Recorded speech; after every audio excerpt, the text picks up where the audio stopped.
శ్రీమాత్రే నమః. అందరికీ నమస్కారం. అందరు ఎలా ఉన్నారు? బాగున్నారా? నేను వరలక్ష్మి వ్రతం 4వ శుక్రవారం చేసుకున్నానండి. ఈసారి శ్రావణ మాసంలో 5 శుక్రవారాలైతే వచ్చాయి. కథలో ఉన్న ప్రకారము 3వ శుక్రవారం అంటే పౌర్ణమి ముందు వచ్చే శుక్రవారమే వరలక్ష్మి వ్రతం చేసుకోవాలని ఉంటుంది. కానీ అందరికీ అదే రోజు చేసుకోవడం కుదరదు కదా. అందుకే ఎవరికి కుదిరిన విధంగా ఏ శుక్రవారం అయినా సరే వరలక్ష్మి వ్రతం చేసుకోవచ్చు. నేను 3వ శుక్రవారమే చేసుకోవాలనుకున్నాను, కానీ నాకు అప్పుడు కుదరలేదండి. అందుకే నేను 4వ శుక్రవారం అయితే వరలక్ష్మి వ్రతం చేసుకున్నాను. పూజకు కావలసిన సామాను, అమ్మవారికి కట్టే చీర అంతా కూడా షాపింగ్ నేను 2 రోజుల ముందే చేసుకున్నానండి. వరలక్ష్మి వ్రతం అంటేనే చాలా పనులుంటాయి కదండి. కానీ సింపుల్గా కూడా చేసుకోవచ్చు. కానీ నేను 3 సంవత్సరాల నుంచి అయితే ఇదే విధంగా వరలక్ష్మి వ్రతం చేసుకుంటున్నాను. శుక్రవారం రోజు ఇంటిని శుభ్రం చేయకూడదు కాబట్టి నేను ముందు రోజే ఇంటినంతా శుభ్రం చేసి పెట్టుకున్నాను. ఇక డెకరేషన్ విషయానికి వస్తే ముందు రోజు కాదండి, అదే రోజు మా వారు చేశారు. మా పాప కూడా తనకి సహాయం చేసింది. డెకరేషన్ చూస్తున్నారు కదా, చాలా బాగుంది. ఈసారి మాత్రం నాకు చాలా నచ్చింది ఈ డెకరేషన్ అంతా కూడా. లాస్ట్ టైం చేశాము కానీ ఇంత బాగా రాలేదనిపించింది. ఇక వరలక్ష్మి వ్రతం రోజే అన్ని పనులు చేసుకోవాలంటే అది చాలా కాని పనండి. లాస్ట్ టైం నేను అలాగే అదే రోజు అన్ని పనులు పెట్టుకున్నాను కాబట్టి పూజ అనేది ఆలస్యమైంది. కానీ ఈసారి అలా కాకూడదని ముందు రోజే నేను అన్నీ కూడా చేసి పెట్టుకోవాలని అనుకున్నాను. అందుకే అమ్మవారికి చీర కూడా ముందు రోజే కట్టి పెట్టుకున్నాను. నేను ఒక్కదాన్నే కాదండి, అమ్మవారికి చీర మా ఫ్రెండు నేను ఇద్దరం కలిసి కట్టామండి. ఇంటిని శుభ్రం చేసుకున్న తర్వాత దీపాలన్నింటినీ శుభ్రం చేసి పెట్టుకొని అమ్మవారికి చీర కట్టడం స్టార్ట్ చేశామండి. రాత్రి అయితే పడుకునేసరికి 2 అయ్యింది.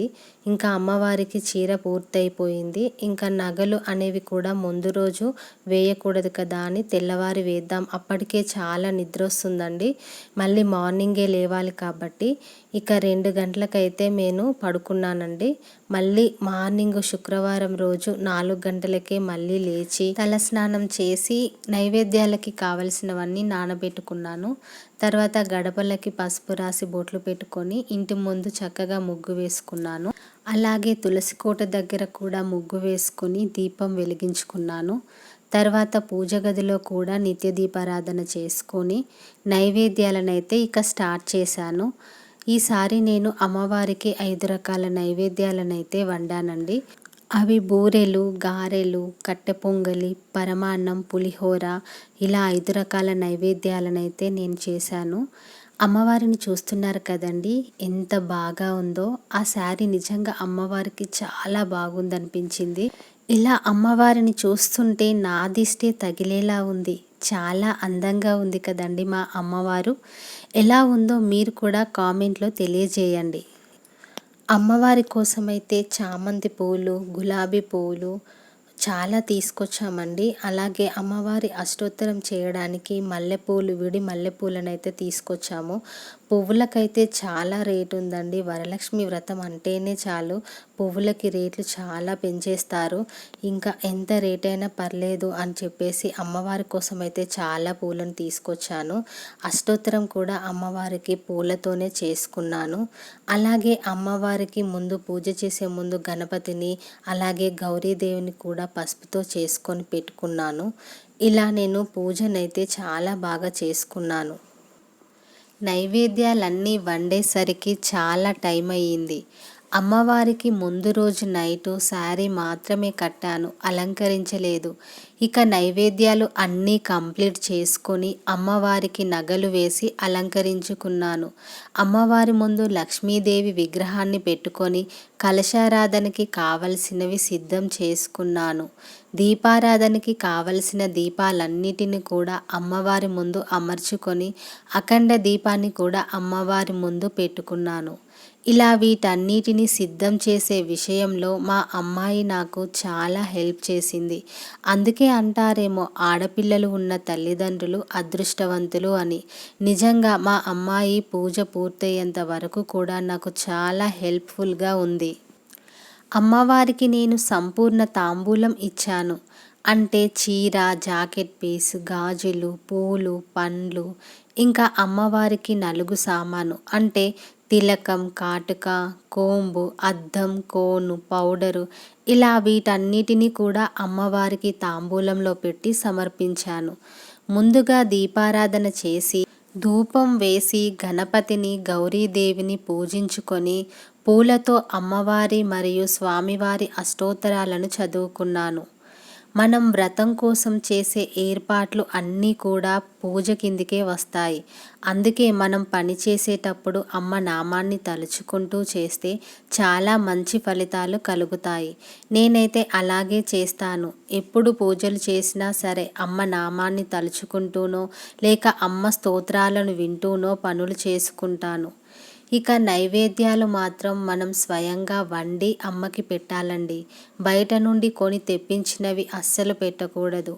మన ఓపికను ఇంకా శక్తిని బట్టే నైవేద్యాలు పెట్టాలి. ఒకవేళ మనకి కుదరకపోతే కనీసం ఒక్క నైవేద్యం పెట్టినా చాలు, అమ్మ సంతోషిస్తుంది. మనం చేసే పూజలో ఏవి ఉన్నా లేకపోయినా ఖచ్చితంగా ఈ 3 ఉండాలి. అవే భక్తి, శ్రద్ధ, నమ్మకం. ఈ 3 మనలో ఉంటే మనం ఏ వరం అడిగినా సరే అమ్మ కాదనకుండా వరాల జల్లులు వర్షంలా కురిపిస్తుంది. శ్రావణ మాసం అంటేనే ఆడవాళ్ళందరికీ చాలా పెద్ద పండగ. చాలామంది ఆడవాళ్ళు ఈ మాసం కోసం సంవత్సరమంతా ఎదురు చూస్తారు. అందులో నేను ఒకదాన్ని. ఈ మాసంలో చేసే పూజలు, వ్రతాలు, నోములు అన్నీ కూడా చాలా రెట్టింపు ఫలితాలను ఇస్తాయని, ఎందుకంటే ఈ మాసం అంటే శ్రీ మహాలక్ష్మీదేవి అమ్మవారికి ఎంతో ఇష్టమని చెబుతారు. ఈ వ్రతంలో ముఖ్యమైనది తోరం అండి. అది ఎలా తయారు చేసుకోవాలి అంటే 9 పోగుల దారాన్ని తీసుకొని దానికి పసుపు రాసి 9 ముడులు వేయాలి. అలాగే ఈ తోరంకి పూజ కూడా చేయాలి. అది వరలక్ష్మి వ్రతం పుస్తకంలో ఉంటుంది. ఒక్కో ముడికి ఒక్కో మంత్రం చదువుకుంటూ పూజ చేయాలి. తర్వాత ఆ తోరాన్ని మన చేతికి కట్టుకోవాలి. అలాగే ఈ వ్రతంలో ఇంకో ముఖ్యమైన విషయం ఏమిటంటే కథ. పూజ పూర్తయిన తర్వాత తప్పకుండా వ్రత కథ చదువుకోవాలి. వ్రత కథ ఎంత బాగుంటుందో కదండి, చాలా బాగుంటుంది. నిజానికి కథలో ఉన్న చారుమతి లాంటి మనస్తత్వం, గుణం ప్రతి మహిళలోనూ ఉంటే ఎంత బాగుంటుందో. మన పెద్దలు చెప్పిన విషయాలైనా పురాణ కథలు అయినా ఏవి తీసుకున్నా సరే మనం ఎలా ఉండాలో, ఎలా ఉండకూడదో, ఎలా ఉంటే మనము మరియు ఈ సమాజము, ఈ ప్రపంచము బాగుంటుందో అనే విషయాలనే తెలియజేస్తాయి. అందుకే మనం పురాణ కథలను చదవాలి, వాటి గురించి తెలుసుకోవాలి. కొంతలో కొంతైనా మనం వాటిని అనుసరించి ఆచరణలో పెట్టాలి. అప్పుడే మన జీవితాలు ఎంతో బాగుంటాయి. అంతేకాదు మనం మంచి పనులను చేస్తూ ధర్మ మార్గంలో నడిస్తే ఆ అమ్మవారికి తప్పకుండా నచ్చుతాము. ఆ తల్లి కరుణా కటాక్షాలు ఎప్పుడూ మన మీదే ఉంటాయి. అమ్మవారి ముందు అరిటాకు వేసి అందులో నైవేద్యాలన్నీ కూడా పెట్టి అమ్మకి నివేదించాను. ఇక పూజ పూర్తయ్యాక కథను చదువుకున్నాను. అమ్మ అనుగ్రహం ఎలా ఉంటుంది అంటే మార్నింగ్ మాత్రం ఒక కాఫీ తాగానండి, అంతే. ఈవినింగ్ పూజ పూర్తయ్యే వరకు కూడా నేను ఏమీ తీసుకోలేదు. మార్నింగ్ నుంచి ఈవినింగ్ వరకు కంటిన్యూగా పనులను చేస్తూనే ఉన్నా అయినా నాకు కొంచెం కూడా నీరసం అనిపించలేదు. అన్ని పనులు చేయడానికి ఓపికని, శక్తిని అమ్మే ఇచ్చింది. మామూలు రోజుల్లో ఒక్క పూట తినకపోయినా ఏదోలా ఉంటుంది. కానీ అమ్మ అనుగ్రహం మనపై ఉంటే ఉపవాసం ఉండి కూడా ఎన్ని పనులైనా సరే చకచకా చేసేస్తాం.